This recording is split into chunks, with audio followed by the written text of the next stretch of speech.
Why are you here, plus? Maybe you could get some bitches if you weren't ploused out here with your unwashed toes, plus. Get a manicure, and maybe you could get some chick plows on your dick, plus. Hey, Beans?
Good morning.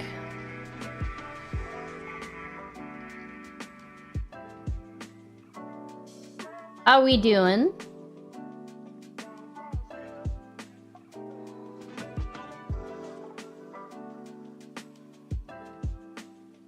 Morning. Alright, still a little loud. What's up? What's up? How we doing? Oh, hold on. Too hype. Good morning, everybody. Let's see who's in here. Shy Halud. McFiston in here with your goofy what? These? I don't think you were first, but good try. Chodle, good morning. Or good afternoon, or good evening. Wait. No, I said hi to McFiston. Shadow. Got Shadow with the train bait. Thank you so much for the tier 1 sub. McFiston, 27 months. That's crazy. Thorns, welcome in. Thorns, I have to say, I really love... I don't know what that emote is, but it's so good. Where train go unsubscribing? It's a pretty good train, right? And my algorithm is just now recommending me train videos, okay? And the thing we were watching, it was not actually like a train video, but it's like a model train video of someone's sick ass train setup that they have set up in their garden. Isn't that really fucking cool? I honestly think that's just how I'm gonna have the stream start now. You're on the RFK list now? Wait, what? It gave me an idea to make a looping train animation with a bird in the foreground as a conductor. That'd be cute. Isn't it cute though? Here, I wanna show you. I'm just gonna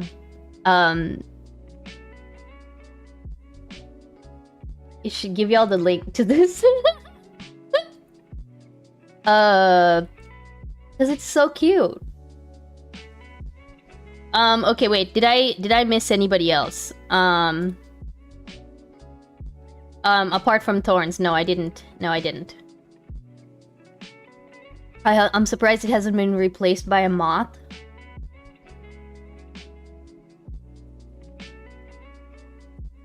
Lo-fi girl animation vibes, yeah. If it'd be a dope waiting screen, I need to work on my BRB. No, my like starting soon screen. I wanted to change my starting soon screen for ages. Mostly because like I like the one that I have now in the sense I like the colors. I like the you know, the plants in the room. I like the lighting is nice. The lighting's really nice. Problem is that any ideas what the starting scene would be? Well, here's the thing. Let me actually see if I can pull it up. What I have. If I can find it. Oh, nope, I can't find it. Hold on.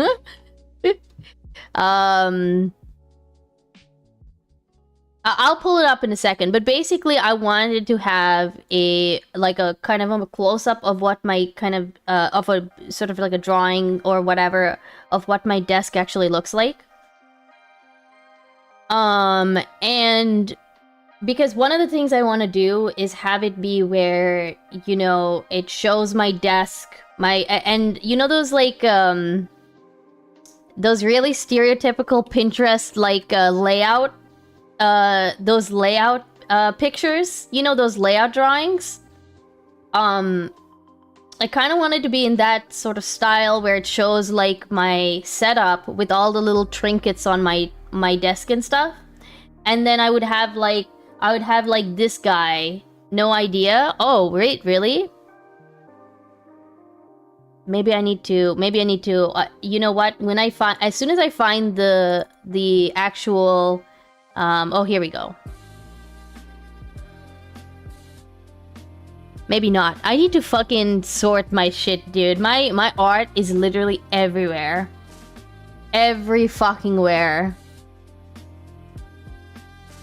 Like every once in a while I'll think, okay, this is a good organization strategy, and then I will like abandon it halfway because I need to like save something very quickly. And then it like okay, overlay stuff. I don't know where it is. Where is it? Oh no, I cannot find this. I will how about this? You know what? I will post it in the Discord. Once I find it, I'll post it in the Discord. But in the meantime, let me actually show you what I was kind of thinking of. Like the Pinterest stuff I was talking about.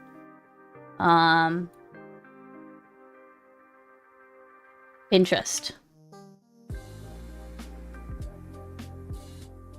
Let's quickly.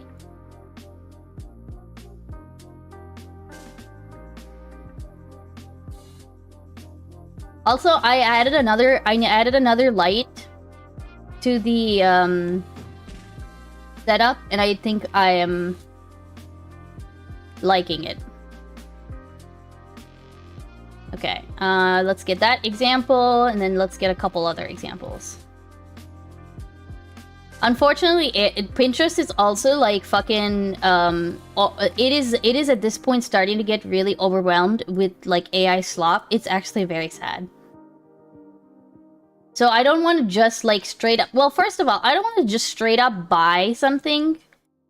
Even though like this background that I have right now is something that I bought off of Etsy, and then I think I went back to that store page to see like what else they have, and it was like all AI slop. So I can't guarantee that the thing that I have is not also AI slop. You know what I mean? But okay, here, let me show you. So this is a really like basic example, okay? But Let's see, where's the other one? I had a couple. But the style that I'm talking about, okay, like this is what's considered like the kind of lo-fi like style. That's nice. Did you draw it? I did not draw it. I didn't draw any of this. This is from Pinterest, okay?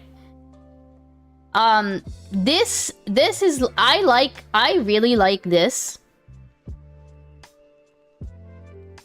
So what I would want to do, right, is have like this kind of style.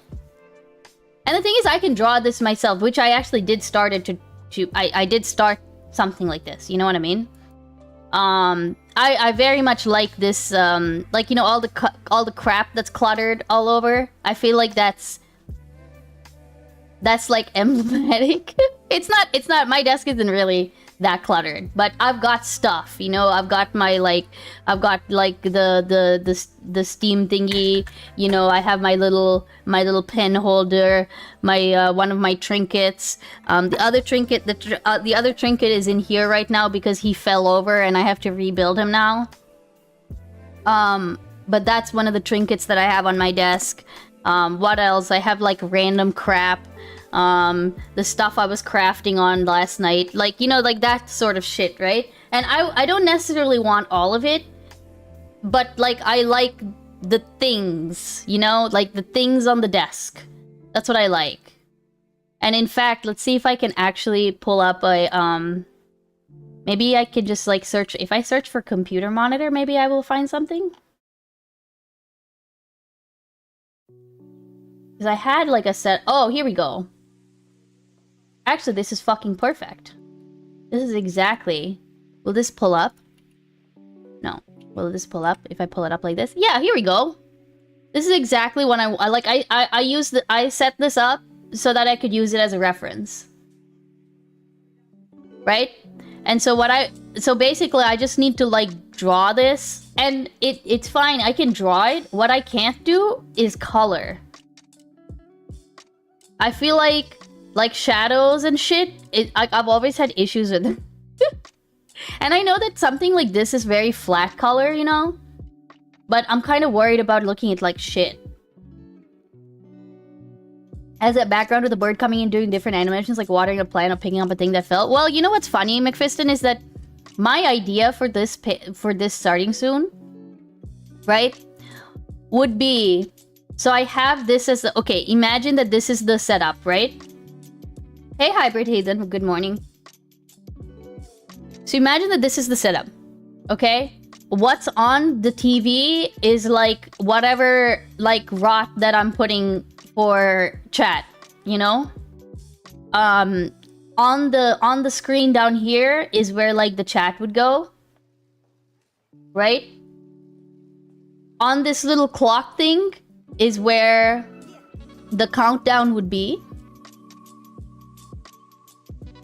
And then this guy would be sitting here behind the clock, behind the little trinket. But that's why there's a space there. Is that there's like... He'd be sitting right there. And he would obviously like interact with chat. I have like ideas of like, you know, like imagine like a cat tail, you know, like or like a cat's paw like emerging, and he like, and the bird like bonks them or something, and then the tail goes away or the paw goes away or something. You know what I mean? That would be good. Yeah, and but the thing is, I have to finish this. This has to, like, this has to come up. This has to be done for. You know what I mean? You tried using another layer, putting it on one of the burn settings at like 30% opacity for the shadow. Oh, Xorx fix. I have not thought about that. I wouldn't mind giving it a shot. I'll have to try it. Really, it's just me like getting good. You know what I mean? Like that's... It's just kind of it just get good. Maybe a plant growing lifting the bird and he has to push the plant down. it does require, and I do need to add a couple more things to the burp box. Like I need to implement a couple of fixes. I need to implement a couple of like new animations that I'd made for it. Like I don't know if y'all saw at the end of my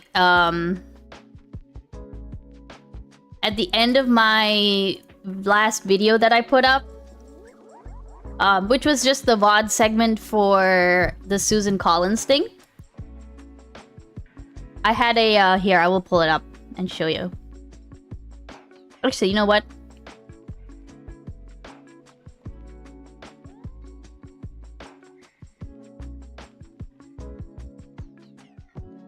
Okay, shh.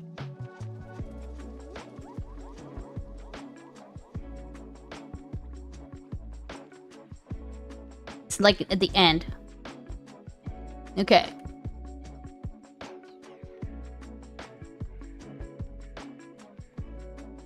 I think I showed this before, but it's like this is supposed to be my new like follow notification.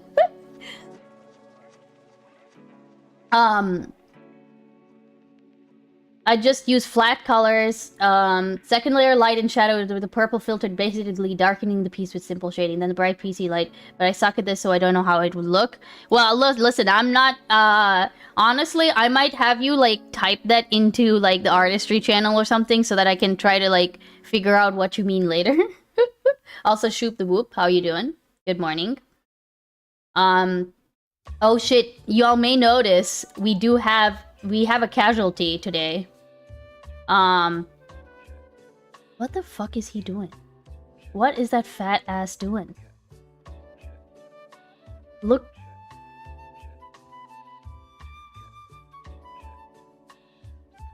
What is he doing?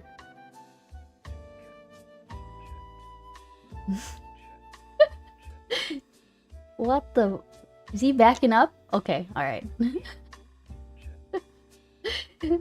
President! Mr. President! Actually, you know, contrary to what might be popular opinion, it is not actually Talos who knocked Biden over.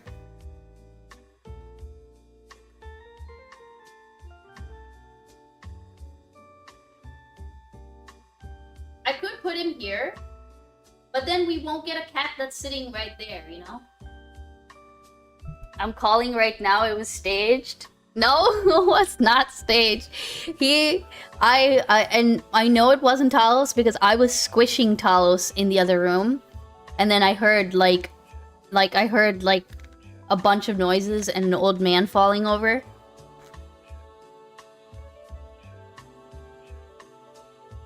The secret KGB agent reveals themselves.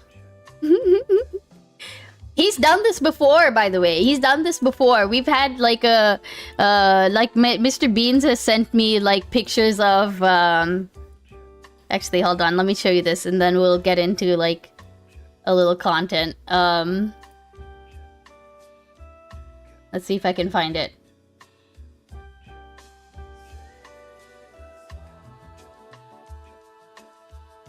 Where is it?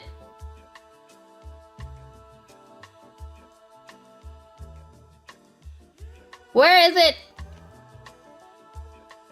Do I have to find it okay. From Icebeans. Uh-huh.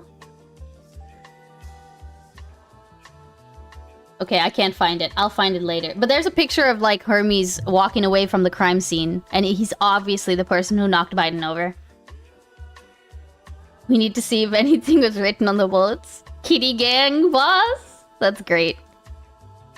Beans hears this from the other room in a cold sweat. Here, wait.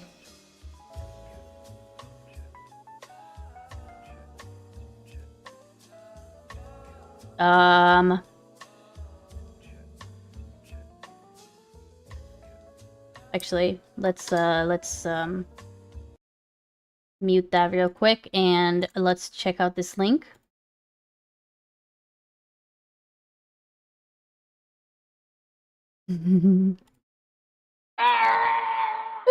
It's so good.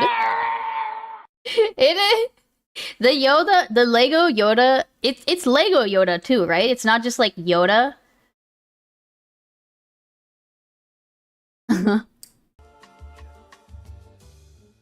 All right. It's so good.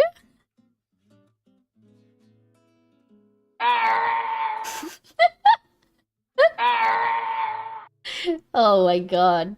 Amazing. Okay. We're gonna do some we're gonna do some content today. There's a couple of things that I pulled from content suggestions. Soundboard it? Ooh. Yeah, but you know what I need to soundboard actually?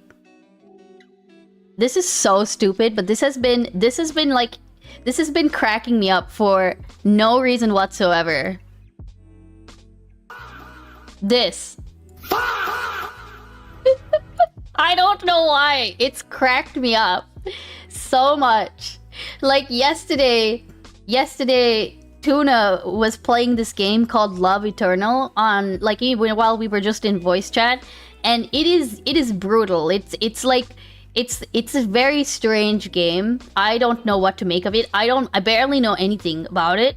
I just know that it has some very difficult platforming sections that are not unlike Celeste. And he was just stuck in this one room for, I shit you not, like hours. We were in this VC for hours, and this man was in the same room, trying it over and over again. And when he would get to the end and then flub it at the end, like Parse would play like the... It was so good. Young Don uses this sound effect to perfection on his content. I think that's part of the problem, is that I can see it being overused.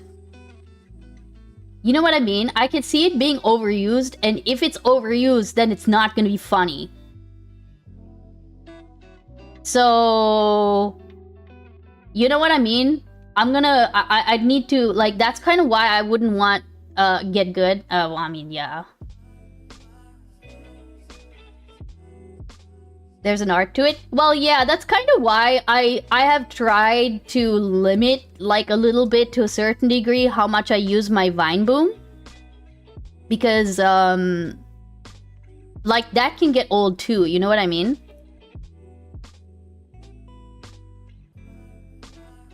Okay. So, let me close this out. Nope. Okay, we're gonna ease in. 6, 7. I may prefer Moonlight Sonata when I fuck up for 3.85 hours straight. Moonlit? Oh, Moonlit. What is Moonlit Sonata? Actually, hold on. We're gonna start with the short because it's really short, right? Oi, Chris Speaks. What the fuck, mate? Have you only just followed me? Have you only just followed me after knowing me for years? What the fuck? Thank you for the follow. I appreciate it, brother. What the fuck? No, I was weirded out to see a live on YouTube, but not in my Twitch feed. Oh my god. I'm so insulted. I'm so insulted right now. It unfollowed me? Oh. Uh-huh. That's crazy. I thought you blocked me? Oh my god. What the hell? That's crazy. Well, I hope you're having a good weekend. Jesus. Okay, wait. He's bald like Buddha. Trust the man. I don't know about that one. Check Discord. Okay.